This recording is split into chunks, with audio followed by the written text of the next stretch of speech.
This does not represent what the American people want. All the polls show that the American people don't want a new war. The American people are sick and tired of our money being wasted on bombs and weapons and destruction, provoking a war with China, provoking a war with Russia, while our trains are derailing, people in the United States are suffering, our water's not being purified, our railroads are falling apart, our power grids are falling apart, and yet we pour more and more weapons and money into some stupid confrontation with China. China is not our enemy. Wall Street bankers are our enemy. No more provocations against China. China is not our enemy. China is not our enemy. China is not our enemy.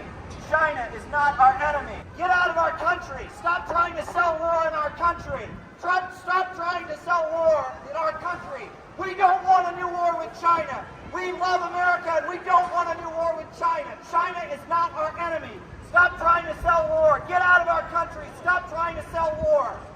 China is not our enemy. I'm a patriotic American. I love my country and I don't want World War III. 大家好，这里是小镇小棉。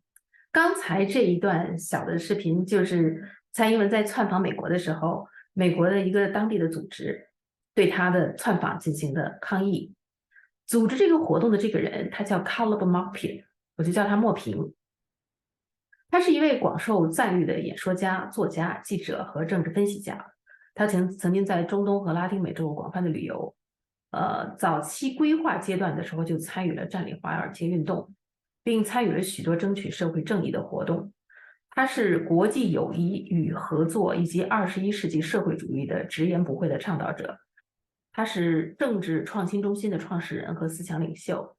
他的最新的著作叫做《美国走向何方？川普的 MAGA 会开辟通往社会主义的道路吗？》我非常有幸能够找到他采访他，我跟他谈了关于蔡英文窜访的事情，关于美国的共产主义运动、共产党的情况，还有中美关系、美国现况等等很多事情。聊了1个小时，所以我把它分成4部分跟大家分享。You did this protest in New York. I just want to thank you on behalf of me. And I know a lot of people would want me to on behalf of them, many Chinese. Thank you for that. Great. Well, you're very welcome. I did it because I'm an American and I don't want a new world war, you know. Yeah, that's my first question. So what propels you to do it, that you protested? And you are with some friends, also someone help you, right? So you guys had a sign out and then you filmed it and everything. So tell us what propels you to do it.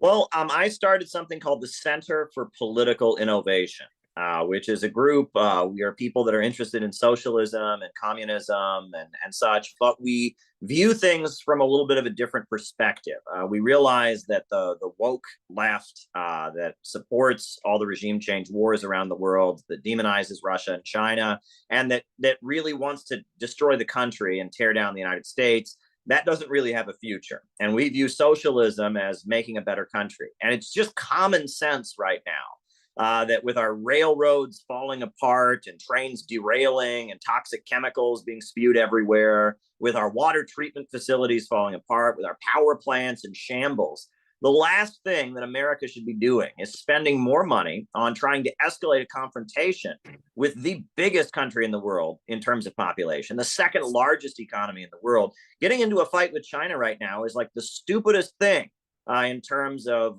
what the American people would benefit from. There's nothing for us to gain. And so as a patriotic American who loves my country and somebody who understands that these kind of wars are waged for the big banks and corporations that run the United States, I saw that Tsai Ing-wen was coming to the United States to lobby for more weapons and try to escalate further to put the people on the island she claims to represent in more danger because they'll suffer if there's a war, and also to put Americans in harm's way and to beg for more of our tax money to be wasted on a confrontation. I thought it was a good thing to go and confront her, and I did.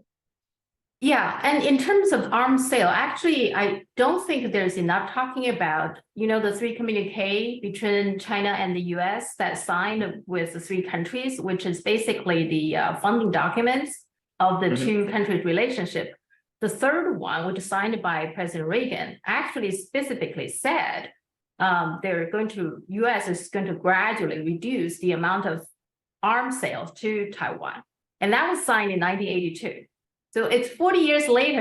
If the US government has been doing that by now, there shouldn't be any arms sale if they follow it through, because it's signed back then saying gradually reduce, right? You would think 40 years it should be, but nobody talking about that. Essentially what the US government doing now is illegal in a way, because Reagan signed that, but nobody bring it up ever. In fact, recently they just had some kind of a war game thing that happened with this Chinese community, right, with the Congress.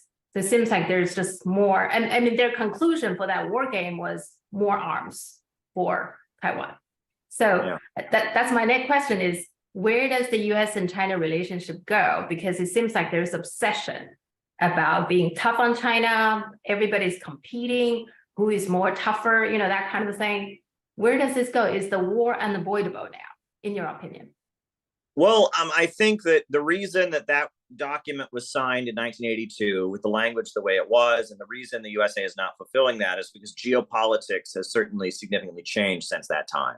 You know, we know that the Soviet Union, when they cut off relations with China and stopped helping China build itself up, that was a devastating blow. And China needed support internationally. They needed allies. It was a country that needed to move ahead. And so China was kind of forced by, you know, the Soviet Union and Khrushchev's betrayal to turn elsewhere for allies. And so China and the United States at the same time saw the Soviet Union as its main enemy. Ronald Reagan called them an evil empire.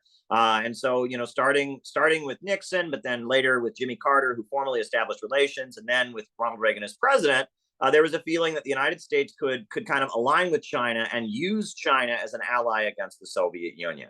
And so that's what was going on there. But they didn't understand that China has a very long-term vision. And China, the whole time they were getting foreign investment, that they were building up their own economy. In the United States, there's this assumption that if a socialist country adopted market mechanisms, that would just lead to the overthrow of communism, right? That the Communist Party would just be toppled. And that worked in Eastern Europe. It worked in Poland. It worked in Czechoslovakia. It worked in the Soviet Union. But in China, the opposite happened.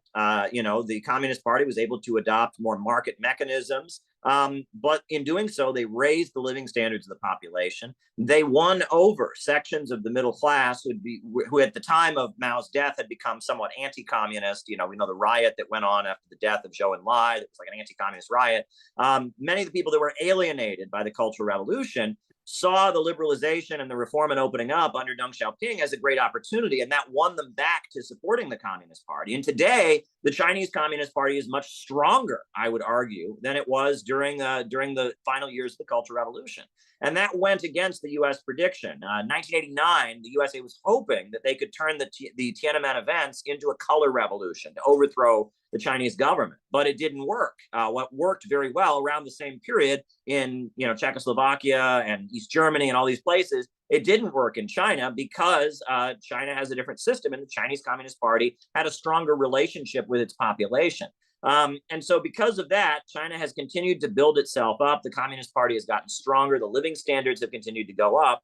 And so now, while back in the 80s, the United States and the Wall Street imperialists were interested in using China as an ally against the Soviet Union, now they see China as a competitor. And so, of course, they're going to throw more weapons and more support to a government that they technically don't even recognize, right? I mean, the USA recognizes one China, and the government is in Beijing, you know, it's in the mainland, but yet the USA is willing to throw more and more weapons to the island on Taiwan because, you know, now their geopolitical position has shifted, and now they see China as a threat rather than a useful ally against the Soviet Union. Yeah, yeah. And so they just, even though they signed that, they don't follow it anyway, based on what happened. Okay. It's like they promised Russia that NATO would not expand eastward, and it did. I mean, they don't keep their promises. No. Okay. Because the reason I'm asking is because when I was in China, I always got this impression, at least that I was told, that in the West, they always rule of law is very strong. You know, everything, if it's law, it's the law. But surprising to me that the US government could just ignore it. Okay. Yeah.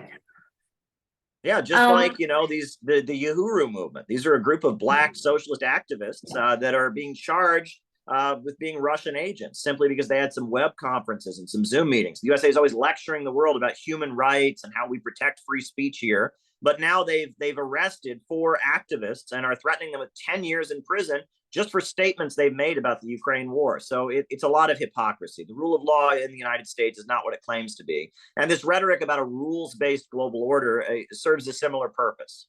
Yeah.